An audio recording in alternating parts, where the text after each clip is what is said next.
let's start the session. March list the competition, balls by that action.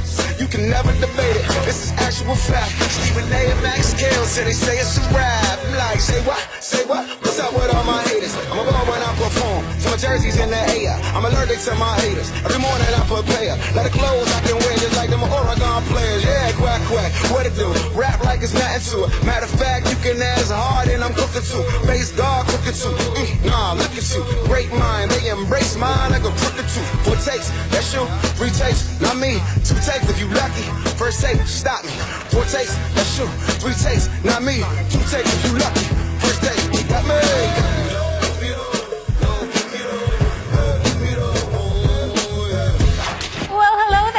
Welcome into First Take on this Feel Good Friday. Appreciate you hanging with us. I'm Molly Karam, solo in Bristol, Connecticut, but don't you worry, your boys are here, but they are on the road. Hello, gentlemen. Stephen A. is in New York. Max in Omaha. He's got a big fight this weekend. How we feeling, guys? What's up? What's up? How y'all doing? Good morning. Let's get right into it, gentlemen. Let's do it. We had a good one last night, and we want to start right there. The Chiefs defeating the Raiders 21-13 to move into first place in the AFC West. Kansas City's offense carried the team in the first half, but it was all defense in the second. The rookie Tyreek Hill showed again that he can do it all, accounting for 2 TDs. Alex Smith was efficient, while Derek Carr and his receivers clearly were not on the same page. Stephen A., do you feel like the Raiders got exposed? No, I do not. I do not feel like they got exposed because I'm going to take a few things into consideration. Clearly, Derek Carr didn't have the best game. It didn't help that Amari Cooper, Crabtree, and the rest of the crew couldn't get open against Peters, Berry, and the Kansas City Chiefs secondary. Major props to Kansas City's defense. They're 20-3 in their last 23 games with a 197-point differential. They have been absolutely sensational. Andy Reid is doing a phenomenal job. But the reason why I'm going to say that the Raiders weren't necessarily exposed, it's going to sound like an excuse. I concede that because this is football and there are conditions that people definitely have to live with. But damn it, it matters. We're human beings. We've got blood sifting through our veins. We're not robots. These kind of things happen. It has a negative effect on you. I'm talking about that freezing temperature, that cold weather. About 20 degrees last night. Lord knows how it felt with that wind chill factor. It was cold out there. It certainly, even though it gets cold in Northern California, not to this degree as far as I'm concerned. There were inclement weather, I believe, played a role. I believe it sort of threw off the Oakland Raiders and their high-powered offense a little bit. There was a 3 turnover differential for crying out loud. Kansas City uncharacteristically turned over the football. The Oakland Raiders offense that I know and love would have taken better advantage of that had the conditions been better. Although they were held to 10 points early in the season against Kansas City, that is beside the point. I think they would have showed up better last night. I think they would have performed better had it not been for those freezing temperatures, which I clearly did not take into consideration before predicting the outcome of this game. I'm going to give the Raiders a mulligan here because I don't believe that Crabtree and Cooper and all of these boys would have had receiving yards in the 20s. I don't believe that Derek Carr would throw for just 117 yards. I don't care what secondary you're going against. I'm going to give the Raiders somewhat of a pass on this because I think inclement weather compromised their performance, Max. That's what I believe. The Raiders got exposed. They got exposed as legit, as did the Chiefs. Those are 2 legit teams, and neither one of them as good as the Patriots, and anyone who watched that game last night knows that. The Raiders are legit because on the road, in a very tough place to play, Arrowhead, maybe the toughest in the NFL, in bad weather, in a hostile environment, game came down to the wire. So the Raiders are real. I thought they would lose that game. The Chiefs were favored to win. The Chiefs beat them earlier in the season. And so the Raiders doing that, having that game come down to the wire when the defense is doing a number on Derek Carr and all those other factors are in play, and you've won so many games already this year, that kind of loss is the kind of loss you can live with. You're going to lose some games throughout the course of a season. And almost every team ever, more than one. So that's the Raiders. The Chiefs are onto something. Andy Reid, a great coach, has done a. I mean, you look at the 20-3 mark that you referenced, Stephen A., that I was talking about yesterday. What's the key throughout that time? The turnover differential. Everything else cancels. Everything else in football is noise. It's not that your offensive line, the other team's secondary, the running game, all those kind of things aren't significant. They are significant. But if you have a +2 turnover differential, you're going to win more than 2/3 of the time. That's the determining factor.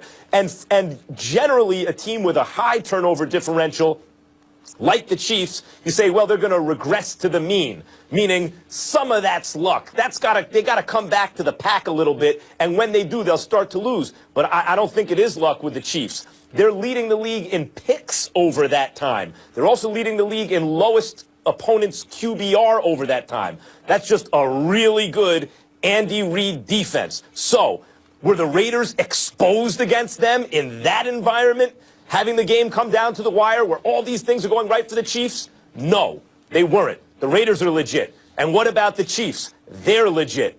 But we saw what we saw last night. Neither one of them is as good as the New England Patriots right now. Well, I'm not willing to go that far.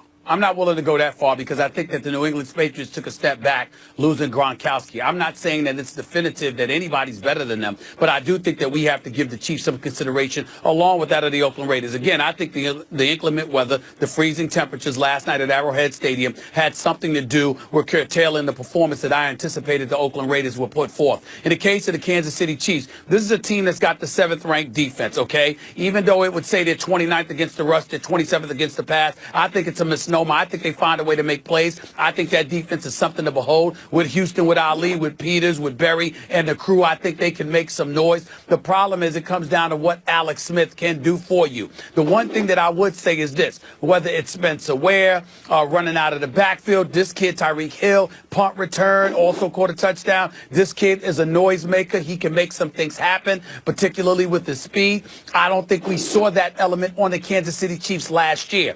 You know, you combine that with Jeremy Macklin's return, because if you've got him come playoff time, along with the Hill, along with some semblance of a running game, and a guy like Alex Smith, who isn't prone to make mistakes, last night notwithstanding, I definitely think you got a reason to worry about the Kansas City Chiefs. Here's what we have to keep our eyes on about the Kansas City Chiefs moving forward. If they get home field advantage, now those temperatures and that environment that you saw last night, it's not going anywhere. And it's something that would work to their advantage. You have to remember that you have a lot of people out there who believe that Bill Belichick cost the New England Patriots a Super Bowl championship because he wasn't willing to put the pedal to the metal as the season waned and ultimately made some questionable decisions where he lost a couple of games late in the season last year, 1 or 2 games. So as a result of that, New England lost home field advantage and then had to go on the road in the AFC Championship game, and then that what happened ended up happening. You got to keep your eyes on that with New England now, because a lot of times we look at the New England Patriots and we get so caught up in what we see from them over the course of a regular season game that what we forget is that at Foxborough, they're lethal, and that's where they usually are because they're so exceptional during the regular season.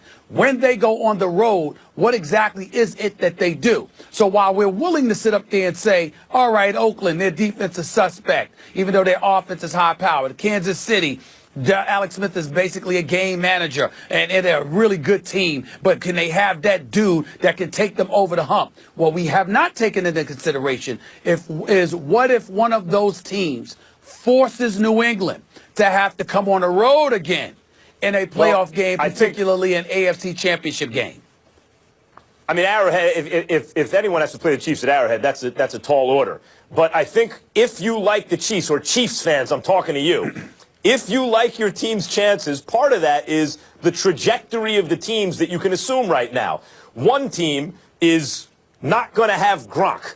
The other team is getting Jamal Charles back. Right? So if you think that can create a tipping point, yeah, maybe. But at this moment, what I saw last night, I saw a Raiders team where everything went wrong for them. They still had a shot. I saw a Chiefs team win the way they normally do. I don't think either one is as good as the Patriots. And I want to address the Alex Smith point quickly, Stephen A.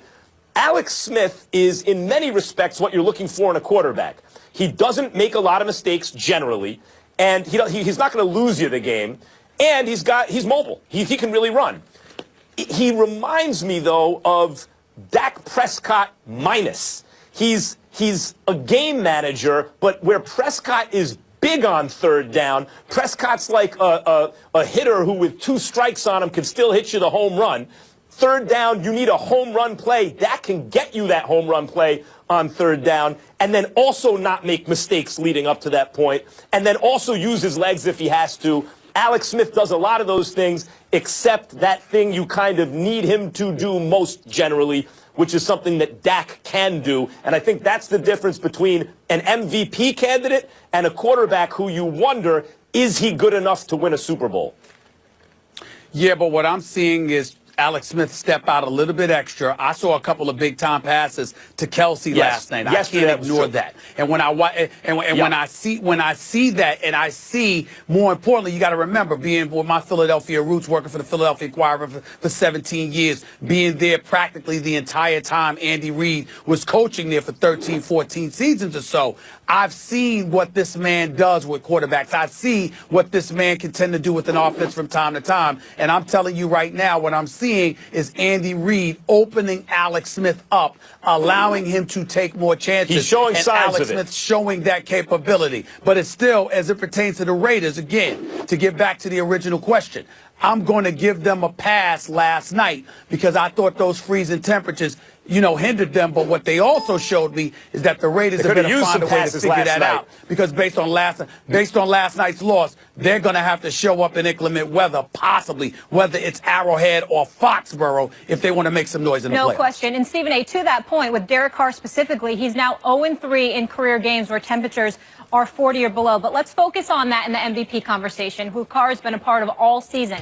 He struggled in the loss against Oakland, obviously, throwing for just 117 yards on 41 attempts. That's the second fewest pass yards in NFL history by a quarterback who attempted at least 40 passes. He was 2 of 17 on passes thrown more than 5 yards. So Carr's total QBR last night was 9.7, and his 2 lowest QBRs this season were both against the Chiefs. You can see it right there. Here's Carr after the game. It was definitely a bad night. There's no getting around that. I hate to have the bad night come on this one, right? Out of all the games that we've had, but obviously we didn't do enough. We all took turns.